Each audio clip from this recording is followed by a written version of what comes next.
जय हिंद दोस्तों आज से हमने परख प्रोग्राम स्टार्ट किया है। तो जो लोग मुझे YouTube के माध्यम से पहली बार देख रहे हैं उनको मैं इस प्रोग्राम के बारे में थोड़ा सा इन्फॉर्मेशन दे दूं। उसके बाद हम अपना जो आज का टेस्ट था उसके बारे में डिस्कस करते हैं, ठीक है। तो दोस्तों इस प्रोग्राम के तहत हम मेंस की आंसर राइटिंग प्रैक्टिस करने वाले हैं, जिसमें क्या होगा कि जो हमारा ग्रुप है उस पर आपको डेली 10 बजे 6 क्वेश्चन भेजे जाएंगे, जिसमें 3 3 मार्कर होंगे, 2 5 मार्कर होंगे और 1 11 मार्कर होगा, ठीक है। अब इसके आपको क्या करना है, आंसर लिखना है और आंसर लिखने के बाद आपको पीडीएफ फॉर्म में ग्रुप में अपलोड कर देना है, जिस पीडीएफ पर हमारे जो टीचर्स हैं उनके द्वारा रिव्यू दिया जाएगा और आपको बताया जाएगा कि आपने कहाँ गलती की है, कहाँ आपने अच्छा लिखा हुआ है ना, और कहाँ आपको सुधार की आवश्यकता है। तो इस तरीके से हम आंसर राइटिंग प्रैक्टिस करने वाले हैं। तो चलिए हम चर्चा करते हैं अपने आज की टेस्ट पर। तो सबसे पहले देख लेते हैं टेस्ट को।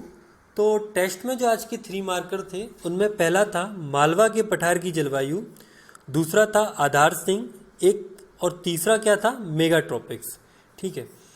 इसके बाद जो 5 मार्कर थे उनमें क्या था, पहला क्या था, औद्योगिक दृष्टि से मालवा के पठार का वर्णन करें।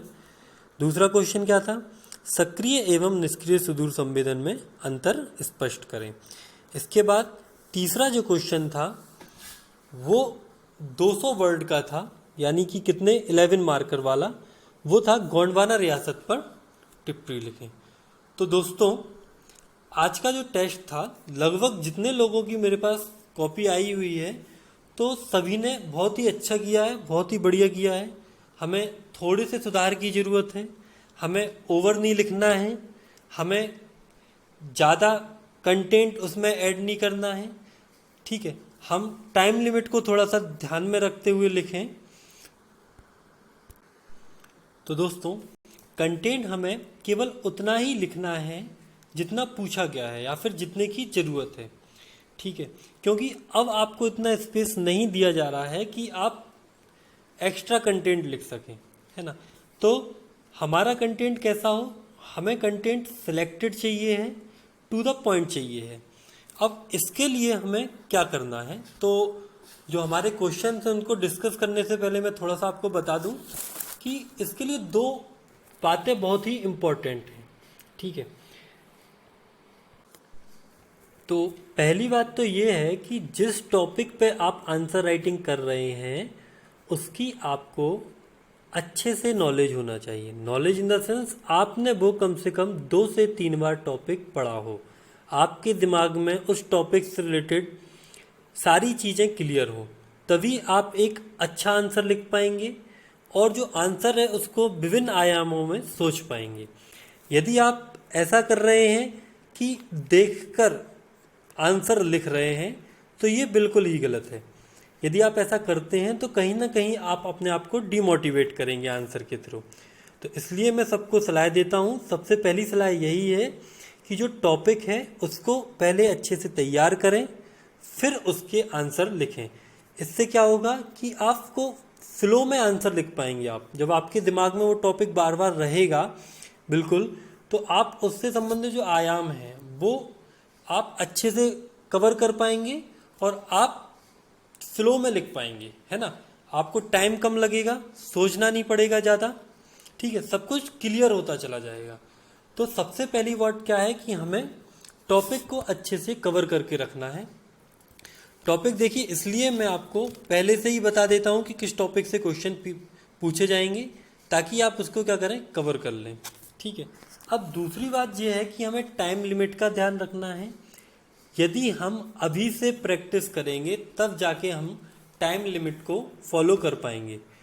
तो जैसा कि कल आपको बताया गया था कि 1-2 यूनिट है, उसको करने में आपको 18 से 20 मिनट का टाइम है, ठीक है। अब एकदम से तो ये 18 मिनट का टाइम में आप कर नहीं सकते, है ना। तो अभी यदि आप 25 मिनट में ये 6 क्वेश्चन जो दिए जा रहे हैं इनको कर रहे हैं तो आप बहुत अच्छी स्थिति में माने जाएंगे। फिर हम इनको धीरे धीरे 18 मिनट में ले आएंगे।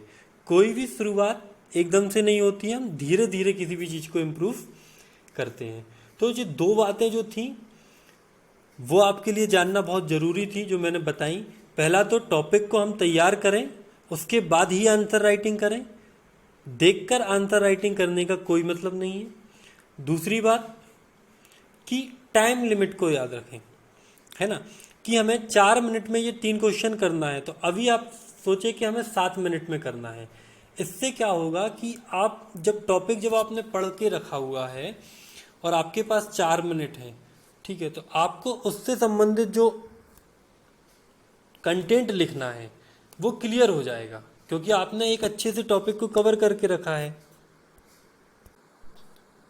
तो जब आपने टॉपिक अच्छे से कवर करके रखा हुआ है, ठीक है, तो इसके फ़ायदे कैसे हुए कि जब आपके सामने कोई क्वेश्चन आया तो आपके दिमाग ने तुरंत क्लिक किया कि यार ये मैंने पढ़ा है, इसमें ये लिखना है ना।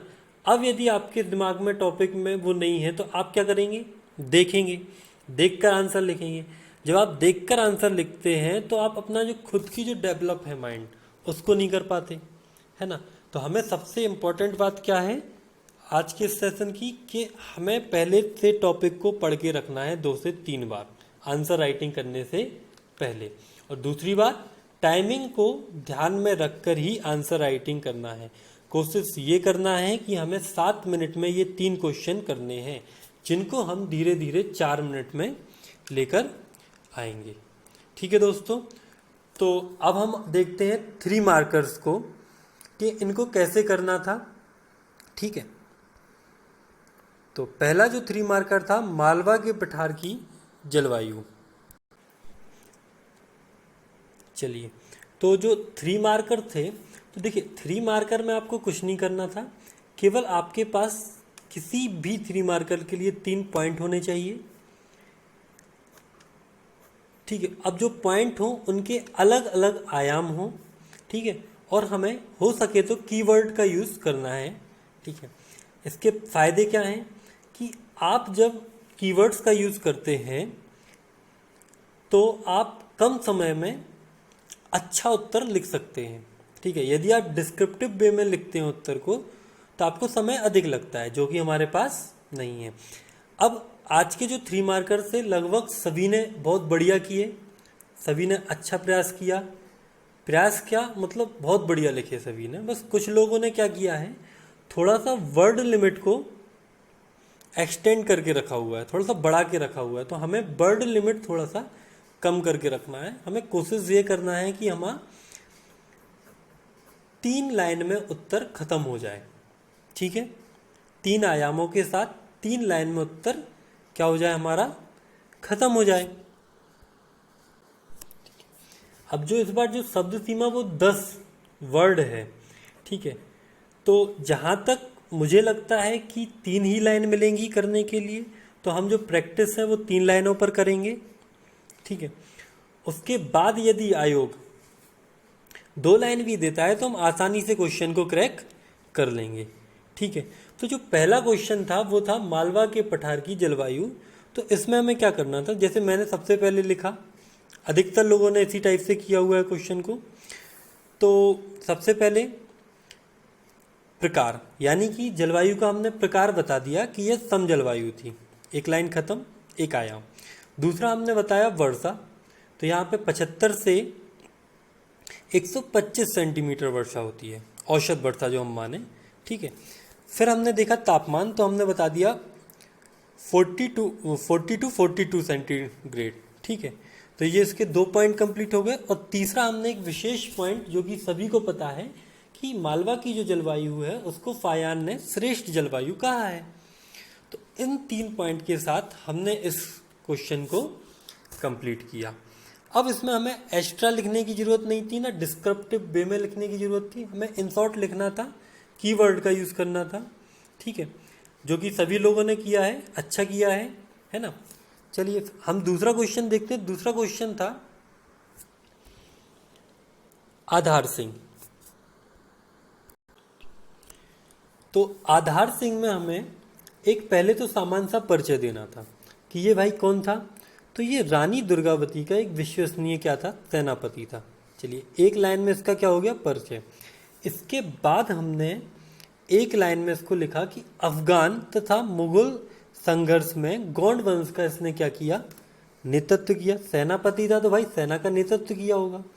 तो एक पॉइंट हमने इसको लिख दिया, तो इससे संबंधित 2 पॉइंट हो गए। तीसरा पॉइंट अधिकतर लोगों ने डाला हुआ है कि जबलपुर स्थित जो आधार ताल है उसका जो निर्माण है वो रानी द्वारा इसके नाम पर करवाया गया। तो हमने केवल इतना लिखा कि जबलपुर स्थित आधार ताल का नाम इसके नाम पर पड़ा। तो ये दूसरा क्वेश्चन हो गया। अब हम तीसरे क्वेश्चन पर बात करते हैं। तो जो दूसरा क्वेश्चन था वो एक उपग्रह का नाम था मेगाट्रॉपिक्स, ठीक है। तो अब इसके बारे में हम एक सामान्य सा इसका इंट्रो दे देते हैं कि यह एक सक्रिय सुदूर संवेदी क्या है, उपग्रह है, ठीक है। फिर हमने इसके बारे में बताया कि इसका जो निर्माण है वो भारत एवं फ्रांस का क्या है, संयुक्त मिशन है, ये दोनों इस पर काम कर रहे हैं। फिर हमने इसका क्या बता दिया, एक उपयोग बता दिया कि उष्णकटिबंधीय क्षेत्रों में जल चक्र का अध्ययन करने के लिए इसका उपयोग किया जाता है। तो इन 3 आयामों के साथ हमने इस क्वेश्चन को कंप्लीट किया। अब मोस्टली लोगों ने इन आयामों को लिखा हुआ है, लेकिन बस उन्होंने क्या है कि ऊपर नीचे लिखा हुआ है। तो एक क्लियर फॉर्मेट में हमें लिखना चाहिए, ठीक है। तो ये हमारा तीसरा क्वेश्चन था। अब हम बात करते हैं 5 मार्कर की। चलिए, तो 5 मार्कर का जो हमारा पहला क्वेश्चन था वो था सुदूर संवेदन एवं निष्क्रिय सुदूर संवेदन, सक्रिय एवं निष्क्रिय सुदूर संवेदन में स्पष्ट अंतर करें, ठीक है, अंतर स्पष्ट करें। तो लगभग सभी लोगों ने इस क्वेश्चन को बहुत ही अच्छे तरीके से किया है।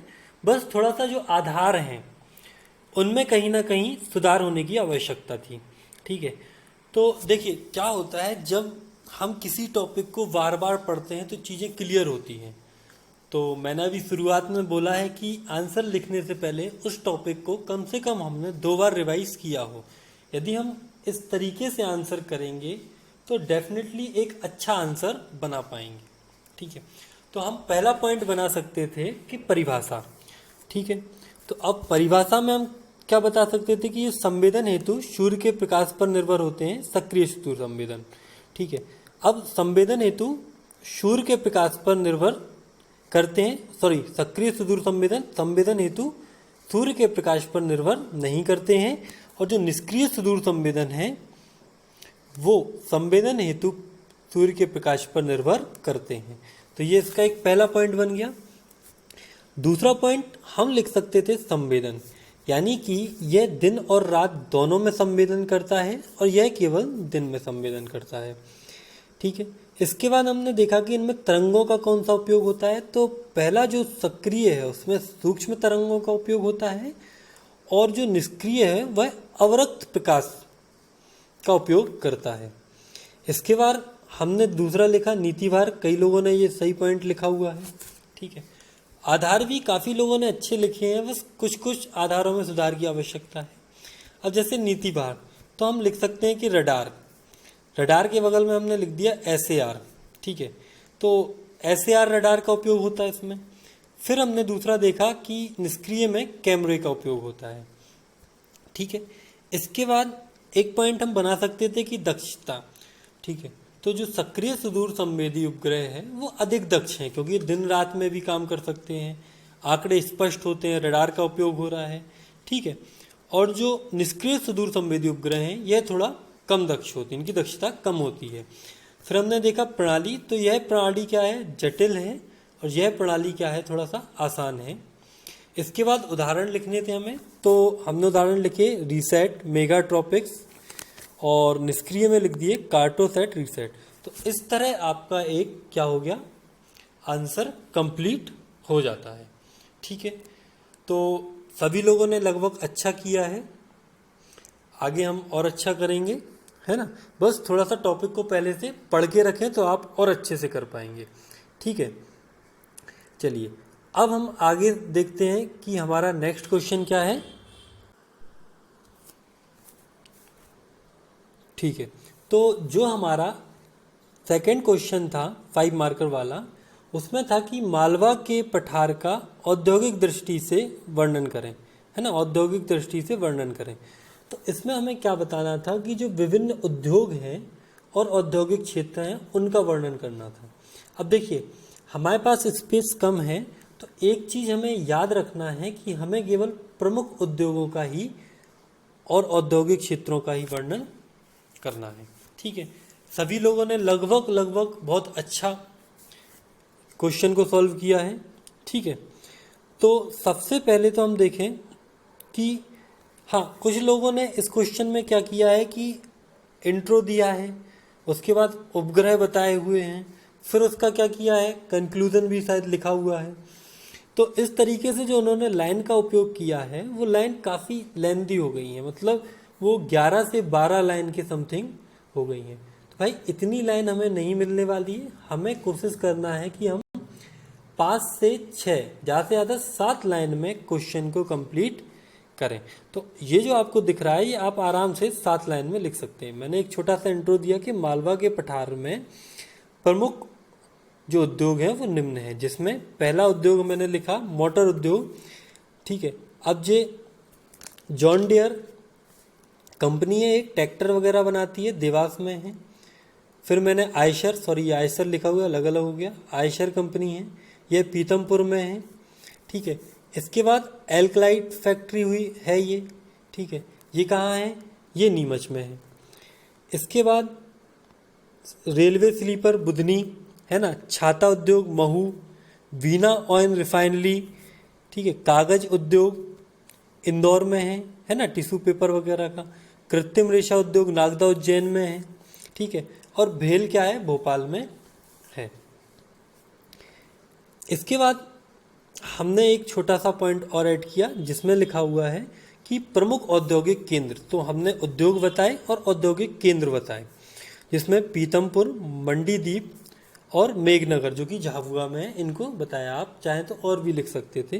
ठीक है, लेकिन हमें क्या करना है कि ज़्यादा कंटेंट नहीं लिखना है, कंटेंट उचित लिखना है और सटीक लिखना है, टू द पॉइंट लिखना है। ठीक है, क्योंकि हमारे पास जो स्पेस है वो काफ़ी कम है, तो स्पेस में ध्यान में रख के आप जब भी आंसर लिखें तो अपनी कॉपी को ऐसे व्यवस्थित कर लें कि वह आयोग की कॉपी जैसी लगे। देन आप जब आंसर लिखेंगे तो एक बहुत अच्छा आंसर लिख पाएंगे, है ना, अच्छी प्रैक्टिस हो पाएगी आपकी। तो ये कुछ छोटी छोटी बातें जिनको आपको ध्यान में रखना है। ठीक है, फिर अब हम देखते हैं जो हमारा 11 मार्कर था उसमें क्या है। ठीक है, तो कुछ जब लोगों ने इसको किया तो सबसे पहले हमें करना क्या था कि हमें एक सामान्य परिचय देना था कि भाई ये मध्य प्रदेश से संबंधित एक प्रमुख राजवंश है। ठीक है, उसी परिचय में हमने इसकी भौगोलिक स्थिति बता देनी थी। ठीक है, और इसके संस्थापक को बता देना था। ये आपका 5 लाइन का या 4 लाइन का इंट्रो हो जाता। ठीक है, इसके बाद हम प्रमुख शासकों को बताते। तो अब देखिए जिन्होंने जो प्रमुख शासक लिखे हैं तो उन्होंने लगभग 1.5 पेज में तो प्रमुख शासक ही लिख दिए, है ना। तो हमें केवल प्रमुख शासकों के बारे में इन शॉर्ट में बताना होगा, क्योंकि बहुत सारी चीज़ें जो हमें टिप्पणी में कवर करनी पड़ती है। इनके स्थापत्य को भी बताना पड़ेगा, हमें सामाजिक जीवन को भी बताना पड़ेगा, प्रशासन संबंधी भी बताना पड़ेगा। तो सभी कुछ हमें कवर करना है थोड़ा थोड़ा, है ना, 200 वर्ड में। तो हमें क्या करना है कि इन शॉर्ट में शासकों को बताना था। ठीक है, तो इसको थोड़ा सा सुधारें अगले बार से। तो पहला मैंने शासक जो लिखा वो था संग्राम साय। इसके बारे में भी मैंने बता दिया कि 52 गढ़ों की स्थापना की। ठीक है, फिर दलपत साय, तो ये संग्राम साय के बाद बैठा। रानी दुर्गावती, है ना, इनके शासनकाल को स्वर्णकाल भी कहा जाता है। फिर वीर नारायण जी इनके पुत्र थे, शंकर साय और रघुनाथ साय, है ना। ये थोड़ा सा इंपॉर्टेंट सा पॉइंट हो जाता है। 1857 की क्रांति में उन्होंने क्या किया था, योगदान किया था। ठीक है, फिर इसके बाद मैंने इसमें क्या बताया, इनके स्थापत्य को बताया। तो स्थापत्य में मैंने मदन महल बताया जो कि जबलपुर में है, निर्माण मदन साय ने करवाया था। ठीक है, मंडला का किला के बारे में बताया, तो ये मंडलई में ही है और नरेंद्र साय ने इसका निर्माण करवाया था। मोती महल रामनगर में है, इसका निर्माण हृदय साय द्वारा करवाया गया। फिर मैंने सिंगौड़गढ़ जो दमोह में है, इसका निर्माण भी संग्राम साय द्वारा करवाया गया था। ठीक है। तो ये कुछ स्थापत्य बता दिए मैंने। तो जब आप इतना स्थापत्य तक पहुंचते हैं तो आप देखते हैं कि हमारा कम से कम एक पेज और कुछ लाइन और बढ़ जाती हैं। ठीक है। फिर उसके बाद हमने देखा कि प्रशासन, तो प्रशासन में हमने क्या लिखा कि भाई राजा सर्वोच्च होता था, प्रांत जो था वो 52 गढ़ों में बटा हुआ था, गढ़ ग्राम में बटे हुए थे और ग्राम का जो प्रमुख अधिकारी था वो मुकद्दम। ठीक है। अब यह क्या काम करता था, पंचायत का मुखिया होता था जो झगड़े आदि निपटाने का काम करता था। तो ये प्रशासन हो गया। इसके बाद हमने इनकी थोड़ी सी सामाजिक व्यवस्था को भी बताया। ठीक है। तो सामाजिक व्यवस्था में बताया कि ये लोग जो थे कि अपने रीति रिवाजों के प्रति क्या थे, कट्टर थे। इनका समाज 2 वर्गों में बटा हुआ था, राजगौंड और धुरगौंड। अब राजगौंड कौन थे, भूस्वामी, ये शासक वर्ग था, और जो साधारण वर्ग था वो धुरगौंड थे। ठीक है। इसके बाद हमने प्रमुख देवता, तो वो बूढ़ा देव, इसके अलावा भी कई देवताएं हैं लेकिन हमने यहाँ पे जो प्रमुख देवता हैं केवल उनका जिक्र किया। इसके बाद हमने देखी विवाह प्रथा। तो विवाह प्रथा में हमने दूध लौटापा को बताया, इसके अलावा भी कई प्रथाएं प्रचलित हैं। ठीक है। लेकिन हमें यहाँ पे थोड़ा थोड़ा सबको बताना था तो हमने केवल एक ही प्रथा को लिखा। हमने महिलाओं की स्थिति देखी। तो इस काल में जो महिलाओं की स्थिति थी, ठीक है, वो उच्च थी। स्त्रियां गुदना गुदवाती थी और उन्हें गहनों की शौकीन थी। उच्च कैसे थी, आप देख सकते हैं रानी दुर्गावती जैसी वीरांगनाएं हुई है ना जिन्होंने शासन किया, तो हम कह सकते हैं कि इस काल में स्थिति उच्च थी महिलाओं की। ठीक है। इसके बाद हमने कृषि पर देखा। तो ये लोग झूम कृषि करते थे। कर, देखो कोई विशेष कर तो था नहीं, फिर भी क्या होता था कि राजा को उपहार स्वरूप, ठीक है, कर के रूप में स्वर्ण मुद्राओं को देने का प्रचलन था। ठीक है। तो ये कर हो गया। फिर इसके बाद हम देखते हैं अंतिम संस्कार। तो इनमें अंतिम संस्कार की प्रथा प्रचलित थी। अंतिम संस्कार के समय खहुल पाटा नामक इनका जो गीत वगैरह जो भी था वो गाते थे। ठीक है। तो ये अंतिम संस्कार था। इस प्रकार हमने इनकी क्या बता दिया, सामाजिक जीवन को बता दिया। ठीक है। फिर हमने एक थोड़ा सा निष्कर्ष ऐड किया कि इस प्रकार हम कह सकते हैं कि गौंड वंश समृद्धशाली वंश था जिससे संबंधित शासकों ने मध्य प्रदेश के अधिकतर हिस्सों में शासन किया है। ठीक है। तो इस प्रकार हमारा ये क्वेश्चन कंप्लीट हो जाता है। तो हमें इस तरीके से क्वेश्चनों को लिखना था। आप लोगों ने काफ़ी अच्छी, आज जो टेस्ट था सभी ने बहुत अच्छा किया है ना। अब हमें थोड़ा सा इम्प्रूव करना है, जो गलतियां हो रही हैं वो आपको बताई जाएंगी, थोड़ा इम्प्रूव करें, है ना। और कोशिश मैं बार बार कह रहा हूँ कि यही करें कि हम टाइम लिमिट को ध्यान में रखकर ही आंसर लिखें। ठीक है। हमें एग्जैक्ट पता चलेगा कि जो हमारे पास कंटेंट है वो हम 1 मिनट में कितना लिख सकते हैं। अभी आप 7 मिनट लेके चलें, फिर धीरे धीरे कम करें, 4 मिनट तक लाएं 3 क्वेश्चनों को। ठीक है। तो आपको एक्चुअल पता चलेगा कि जैसे 4 मिनट हमने डिवाइड किए हुए थे, पिछले लेक्चर में बताया था कि 4 मिनट में हमें क्या करना था, 5 मार्कर का क्वेश्चन करना था 3 से 4 मिनट में। तो भाई 3 से 4 मिनट में आप जब ही कर पाएंगे जब आपने उस टॉपिक को पढ़ा हो और उसका रिवीजन आपके दिमाग में बहुत अच्छे से हो। ठीक है। तभी आप फ्लोली उसको लिख पाएंगे, है ना। तो 3 से 4 मिनट में आप कितना लिख सकते हैं ये आपको पता चल जाएगा यदि आप टाइम लिमिट का वो करते हैं। तो आपको एक्चुअल पता चल जाएगा कि हमें कंटेंट और जो नोट्स हैं उनमें कितना डाटा लिखना है। ठीक है। तो आज के इस लेक्चर में इतना ही। बाकी हम नेक्स्ट लेक्चर जो कल हमारा होगा उसमें देखेंगे